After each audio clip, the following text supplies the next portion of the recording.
নমস্কার বন্ধুরা, welcome to চৈতিস kitchen. আজকে আরও একটা নতুন খুবই ছোট্ট একটা ব্লগ ভিডিও নিয়ে আপনাদের সাথে চলে এসেছি। তো যেহেতু বেশ অনেকগুলো দিন হয়ে গেল আমি বাপের বাড়িতে এসেছি, তো সেইভাবে কিছু ভিডিও তুলতেও পারছি না। তো খুবই ছোট্ট একটা ভিডিও আপনাদের সাথে আজকে শেয়ার করব, আশা করি আপনাদের খুবই ভালো লাগবে। তো ভিডিওটার সাথে থাকুন আর অবশ্যই প্রথম থেকে শেষ পর্যন্ত দেখবেন, আশা করি আপনাদের খুবই ভালো লাগবে। হ্যাঁ, হ্যালো, গুড মর্নিং। কি ঢুকে গেছে? জেমস? এই সকালবেলা জেমস খেতে নেই।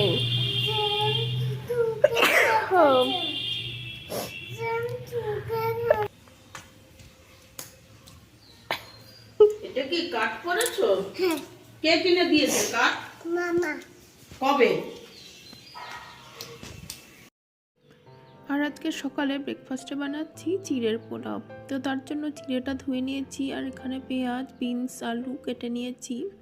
আর এদিকে কড়াইতে তেলটা বসিয়ে দিয়ে তেলটা গরম হয়ে গেছে, আর এখন সবজিগুলো ভেজে নেব।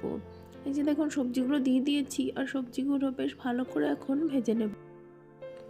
সবজিটা বেশ ভাজা ভাজা হয়ে এসেছে, আর এর মধ্যে আমি বেশ অনেকটা বাদাম দিয়ে দিয়েছি।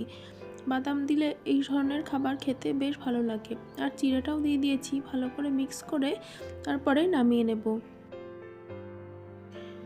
আর এই যে চিড়ের পোলাও একদমই রেডি, বাটিতে নিয়ে নিয়েছি। চলুন এবার খেয়ে নিই। আর আজকের দুপুরের স্পেশাল মেনু হচ্ছে এই যে কাতলা মাছ ভাপা। এই রান্নাটা আমি আগেও আপনাদের সাথে শেয়ার করেছি, আবার আজকেও শেয়ার করছি। তার জন্য দেখুন, এখানে বাটিতে সর্ষে গুঁড়ো নিয়ে নিয়েছি, আপনারা চাইলে সর্ষে বাটাও নিয়ে নিতে পারেন। আর এবারে ভালো করে এটা জল দিয়ে গুলে রেখে দেব। আর এদিকে শিলনোড়াতে পোস্ত বেটে নেওয়া হচ্ছে।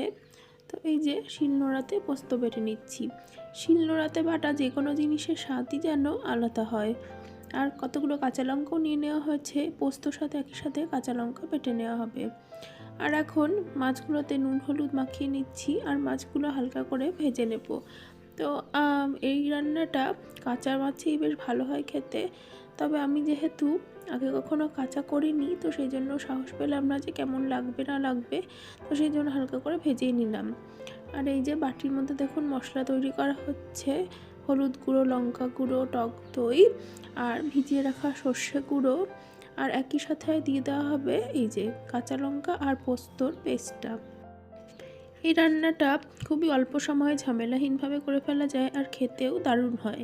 আর দেখুন, এর মধ্যে এখন পরিমাণ মতন লবণটা দিয়ে দিচ্ছি। আর পরিমাণ মতোই লবণটা দিতে হবে, কারণ আমরা তো টেস্ট করে দেখতে পারবো না যে লবণটা ঠিক হলো কি হলো না।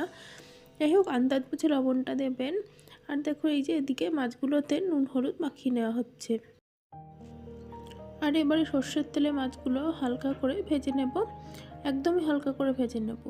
আর এই যে মাছগুলো ভাজা হয়ে যাবার পর এখন টিফিন বাটিতে যে মশলা তৈরি করে রাখা হয়েছে তার মধ্যে মাছগুলো দিয়ে দিলাম, আর সমস্ত ঝোলটা ভালোভাবে ভাজা মাছগুলোর সাথে মিশিয়ে নিচ্ছি।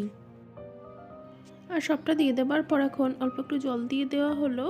আর এবারে মাছ ভেজেছিলাম যে তেলটায়, সেই তেলটা দিয়ে দিলাম। আর প্রয়োজন মতন আরও একটু তেল ওপর থেকে দিয়ে দিতে হবে। তেলটা যতটা আপনারা পছন্দ করবেন ততটাই দেবেন। আর এবারে টিফিন বাক্সের মুখটা আটকে এভাবে 20 মিনিট জলে ভাপিয়ে নেব। আর এই যে 20 মিনিট পর দেখুন, এটা তৈরি হয়ে গেছে, একদমই দারুণ হয়েছে দেখতে, আর গন্ধটাও দারুণ বেরোচ্ছে। দুপুরবেলা গরম ভাতের সাথে জাস্ট দারুণ লাগবে এই রেসিপিটি। অবশ্যই আপনারা একবার বাড়িতে বানাবেন, আশা করি আপনাদের এটা খেতে খুবই ভালো লাগবে। তো বন্ধুরা, আজকের ভিডিওটা ভালো লেগে থাকলে অবশ্যই ভিডিওটাতে লাইক দেবে, কমেন্ট করবে। আর যারা এখনও চ্যানেলটি সাবস্ক্রাইব করেনি তারা অবশ্যই চ্যানেলটি সাবস্ক্রাইব করে পাশে থাকবেন। ধন্যবাদ বন্ধুরা।